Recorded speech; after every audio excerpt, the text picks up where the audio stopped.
Hey, it's Sue. Welcome to Lenormand Lovers STL. So today we're going to get into the meat of it. We're going to start a 3-card reading. First, I want to just remind you that this is the resource I use, the Essential Lenormand, your guide to precise and practical fortune telling, and it's by Rana George. Just love this book. I don't know how anyone has learned how to read without following something as deep and informative as this book. All right, now I'm going to share my screen and we're going to get started. All righty, here we go. So I also want to point out the cards that I use. These bright, beautiful, youthful, fun cards are called the Dreaming Way Lenormand. She also does a Dreaming Way tarot deck. So anyway, those are the cards that I'm using. Now, 3-card readings. This is a simple, easy exercise to help you and the cards get in sync together. It'll create a basic foundation as the cards will be speaking to you on a personal level. Doing this exercise daily will program the cards and your brain and make for a strong connection and understanding. It's a perfect way to learn combinations in an everyday situation and also gives a clear view and understanding on how the cards will work in a realistic and practical manner. Plus, it's a whole lot of fun. I recommend that you get a journal, just an inexpensive notebook, and write your 3-card reading down every day in the morning and with your morning interpretation. As the cards lay in front of you, this is what I think it means. Then at the end of the day, you go back and look at what happened during the day, and do you want to tweak your interpretation because you've had new insights? That's what I would do. But I'll put a form down below. It's just a blank sheet that you can write on every day if you'd like to use that. All right, so 3-card readings each day build on the foundation of reading the cards with confidence that you started when you created your own spirit vocabulary. You'll pull 3 cards, write your interpretation using your spirit vocabulary. And if you don't have spirit vocabulary yet, here is the link to that YouTube video to help you build your spirit vocabulary. At the end of the day, look at what unfolded and how your experience is mirrored in the cards and how it measured up to your morning interpretation. What insights can you gather from this experience? Any aha moments? Now, I will also tell you, you will have some days where what showed up in the cards, you cannot in any way, shape, or form put a meaning to it that's personal for you. Totally okay. So don't stress out about that. All right, so here are the basics. A 3-card spread is usually read from left to right in a straight line. Card 1 is usually the past and represents the situation. The middle card, card number 2, is the focus card and is usually the most important card in the reading. It can be an obstacle that is in your way. It could be the flavor of the question you're asking, and also often offers the answers that you seek. And card number 3 is the outcome. Should the energy around the situation not change? Because remember, we all have free will and we can change the trajectory of our situation by choosing to go in a different direction. All right, so choosing a focus card. Now let me just say there's an entire YouTube video on how to do this. So this is just very concise here. So the middle card in a 3-card, 5-card, 7-card, or 9-card reading can be randomly pulled to be used for the theme of the reading or selected as the focus card. So the focus card is an important card as it represents a specific focus in the reading. The focus card is selected based on questions posed by the reader or the sitter, and the spirit symbols directly relates to the primary topic. For example, the heart is for love. 5 is for health, the tree. Not all cards are appropriate as focus cards. And so to learn more about that, check out the YouTube video on focus cards. That link will be down below. All right, so also significators. This is the same thing. It's a focus card, but it's a person, very specific person. So we have a child, a man, a woman, or you could even pull the dog if it's a loyal best friend. So this can represent the reader themselves or a person in their life. For best results, it's best to activate this card before the reading for the client. A note of caution, you do not want to be reading something that invades the privacies of others, such as, is my husband cheating? Or what shenanigans is my lover up to? You don't want to be in their private business, but you can ask, is there anything I need to know about my relationship? And see what comes up. The fox comes up, there's something sneaky going on. The sun comes up, it's happy and good. But if you need to ask, if your lover's up to no good, trust your gut for the answer. I'm just saying. All right, so how to ask the question. This is really, really important. There's a tremendous amount of information and guidance on the internet on how to ask a question, a card question. I'm going to give you the easy peasy method, so simple to remember. If your question can be answered with a yes or a no, don't ask it, at least not in that way. The best questions to ask are open-ended. For example, what do I need to know about fill in the blank? My job, my finances, my home, my spouse, my friend, my health, whatever. It's best to ask questions that will give you a who, what, where, when, and why answer. So just don't do yes or no's, like, will I get the job? So what do I need to know about the job that I've applied for? And see what comes up. Okay, here's some examples. Who can help me on my path to fill in the blank?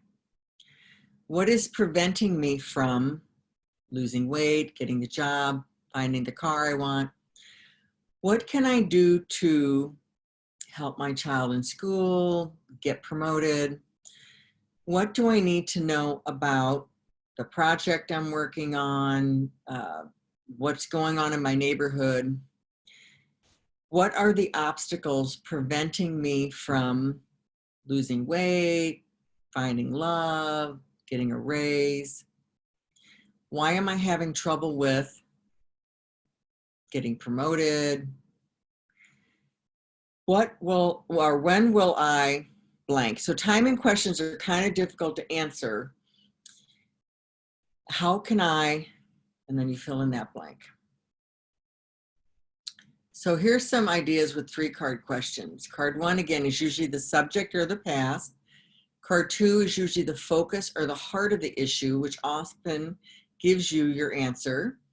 Card 3 is usually the future or outcome if the energy around the situation doesn't change. And I'm going to say this for the 3rd time. Remember, you have free will to change your energy and the trajectory of any situation in your life. Here's what's really crazy, a side story, because I've been reading professionally. And someone will come in and something bad comes up with a relationship. Clearly, the person they're involved in is up to no good, might even be harming them. They have free will to get out of that relationship. They're not going to do it. So kind of weird. Remember, choices have consequences, whether they're good or bad, and you get to always make the choice, free will. All right, so here's some other ways to read the 3-card spread. So the situation where you need to focus or the outcome. So card 1, 2, or 3. The problem, the cause, the solution. The current situation, the obstacle, or the advice. Card 1, your strengths, your weaknesses, the advice. Or opportunities, what's challenging you, and the outcome, or just option 1, 2, or 3. These are always just fun ways when you are having trouble coming up with a way to ask your question. All right, so here's how we're going to do this. We are going to start with setting an intention. Set a clear intention for your message of the day. So you'll get centered, take a deep breath, get comfortable and centered in your zone. You'll shuffle the cards. Don't get caught up in having to shuffle a special way. Just shuffle the cards, whether you like to do it like a deck of playing cards or a slow shuffle, whatever works for you. If a card jumps out, place it to the side and use it as an additional card in your reading. Now, if you have a big fiasco and you lose 5 cards on the floor, that's just not being in control of your deck. So pick those up. Now we'll cut the cards. We're going to cut them into 2 piles of 3, 1, 2, 3, and then you'll pick them back up in a different order. So you're kind of messing the cards up again. And then you'll lay out your cards. First card in the deck is card 1. The second card in the deck is card 2. And then the third card in the deck is card 3. So 1, 2, and 3. Now, the only way this is different is if you had decided to pick a focus card. So let's say you wanted to focus on your job and you picked 19, the Tower, because you work for a big corporation, and you shuffled your thoughts into the deck about your job. Then you went through and you found the Tower and you laid it down. Then you would take the top card on the deck and put it to the left of the focus card for the past. And then the next card you'd put to the right of the focus card for the outcome. All right. So going back to number 6, you're going to read the cards using your spirit vocabulary. So card number 1 is a standalone is the subject. Card number 3 as a standalone is the outcome. But now you're going to read the cards to tell a story.